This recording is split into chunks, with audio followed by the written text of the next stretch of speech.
Altså, der er ikke nogen særlig god grund til, at vi skal lære fremmedsprog, når nu vi bare kan få alting oversat med AI med videre. Det er ikke, når man skal lave noget så nemt og kedeligt, som at skrive mærker til t-shirts og den slags valg.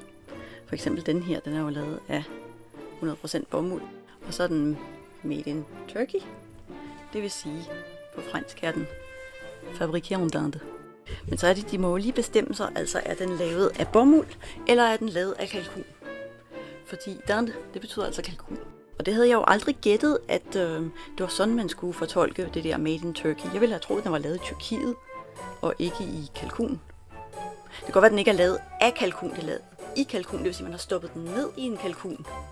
Og forvirringen bliver jo endnu større, hvis der er nogen, der ikke ved, at Dinde betyder kalkun, fordi Inde, det er jo Indien. Og det er jo fordi en kalkun hedder poulet d'Inde, sådan helt oprindeligt altså en indisk kylling, hvilket giver god mening, når den kommer fra det amerikanske kontinent. Det har en helt anden historie. Det er godt nok nogle kloge dyr også, mennesker.